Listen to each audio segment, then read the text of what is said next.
اعوذ باللہ من الشیطان الرجیم بسم اللہ الرحمن الرحیم الحمد للہ الذی ہدانا لہذا وما کننا لنہتدی لولا ان ہدانا اللہ، یعنی تمام تعریفیں اللہ رب العزت کے لیے ہیں جس نے ہمیں ہدایت کی راہ دکھائی، اور اگر اللہ ہمیں ہدایت کی راہ نہ دکھائے تو ہم کچھ بھی کر نہ پائیں۔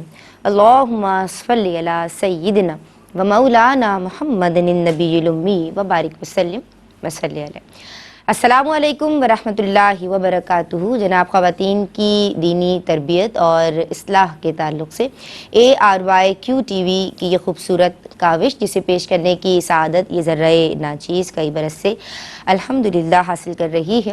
ہماری کوشش یہ ہوتی ہے کہ شرعی احکام آپ کے گھروں کی دہلیز تک پہنچائے جائیں، آسان اور عام فہم انداز میں۔ آپ کی کالز کو ویلکم کیا جاتا ہے، آپ لوگ براہ راست اپنے موبائلز کے ذریعے یا فون سیٹس کے ذریعے ہم سے رابطہ کرتے ہیں، ہمیں میلز کرتے ہیں، سوشل میڈیا پہ جو ہمارے چینلز ہیں آپ اس پہ ہمارے پروگرامز دیکھتے ہیں۔ میری مراد یہ ہے کہ جو پیجز موجود ہیں یا دیگر میڈیاز کو یوز کرتے ہوئے آپ اپنے کوئریز ہم تک پہنچاتے ہیں۔ ہماری کوشش یہ ہوتی ہے کہ جناب آپ کی شرعی رہنمائی کی جائے۔ ہم گزشتہ کئی ایپیسوڈ سے جو فالوورز ہیں وہ جانتے ہیں، اور جو نہیں جانتے انہیں بتا دیتی ہوں کہ ہم بات کر رہے ہیں احکام بیع، یعنی خرید و فروخت کے جو احکام ہیں، اور بائنگ اینڈ سیلنگ کے تعلق سے، تجارت کے تعلق سے، ٹریڈ کے تعلق سے۔ حکومت یعنی اگر ہم بات کریں کہ ہمارے ہاں کیا کیا چیزیں رائج ہیں، اور جناب نئے بانڈز کل ہم نے جو رائج کیے گئے ہیں حکومت کی جانب سے، یعنی پریمیم بانڈز کے تعلق سے کل جو حکم تھا وہ ہم نے بتایا ہے، مفتی صاحب نے ہمیں بتایا، عالمات نے بتایا۔ اور جناب اس سے قبل ہم نے بات کی کہ جو اس سے پہلے بانڈز تھے وہ شرعی طور پہ جائز ہیں۔ ہم نے بات کی جو موبائل پہ لون لیا جاتا ہے وہ اجارے کی شکل ہے، سروس چارج کی جاتی ہے، وہ بھی شرعی طور پہ جائز ہے۔ لاٹری کی تقریباً تمام صورتیں ناجائز ہمیں بتائی گئی ہیں۔ اور جو جرمانے کے تعلق سے کل ہم نے بات کی جسے پینالٹی کہا جاتا ہے لیٹ فیس پہ، دیگر اداروں میں یا مدارس میں یا جو درسگاہیں ہیں وہاں جو لیٹ فیس چارج کی جاتی ہے، اس کے حوالے سے بھی کل ہم نے شرعی حکم جانا۔ گنجائش کا پہلو بہرحال موجود ہے۔ آج مزید سوالات میرے پاس موجود ہیں جناب۔ آج ہم سیکھیں گے لائف انشورنس کے حکم شرعی کے تعلق سے، آج ہم سیکھیں گے جسے میڈیکل ہیلتھ انشورنس کہا جاتا ہے، اس کا کیا حکم شرع ہے، اور تکافل کا حکم شرع کیا ہے۔ ہاؤس بلڈنگ کے تعلق سے بھی آج ہم یعنی جو فنانسنگ ہوتی ہے اس کے تعلق سے بھی شرعی احکام معلوم کریں گے مفتی صاحب سے، عالمات سے۔ پہلے انہیں ویلکم کرتے ہیں، ان کا انٹروڈکشن کرواتے ہیں۔ پہلی جناب جو مہمان اسکالر ہیں، ماشاءاللہ خوبصورت اور جداگانہ آپ کا انداز تکلم ہے، اور خوبصورت اور عام فہم انداز میں آپ کی گفتگو بھی ہوتی ہے۔ ہم سلام عرض کرتے ہیں عالمہ افق مزمل کو۔ السلام علیکم۔ وعلیکم السلام ورحمۃ اللہ وبرکاتہ۔ آپ خیریت سے ہیں؟ اللہ کا بڑا کرم۔ خوش آمدید کہتے ہیں آپ کو۔ ہماری آج کی جو دوسری مہمان اسکالر ہیں، ماشاءاللہ آپ کا بھی منفرد انداز تکلم ہے، اور جب ہم بات ان سے کرتے ہیں تو آپ کی کوشش یہ ہوتی ہے کہ بڑے آسان انداز میں اور خواتین کو ان کے لیول پہ آ کے دینی احکام سکھائے جائیں، اور آج بھی ہم ان کو ویلکم کرتے ہیں۔ عالمہ رابعہ خان آپ کا اس میں گرامی ہے۔ السلام علیکم۔ وعلیکم السلام ورحمۃ اللہ وبرکاتہ۔ خیریت سے ہیں رابعہ؟ الحمدللہ۔ آپ دونوں کو خوش آمدید کہتے ہیں، اور آپ دونوں کے لیے دعا گو ہیں، اور سیکھنے سمجھنے کا جناب سلسلہ جاری و ساری ہے۔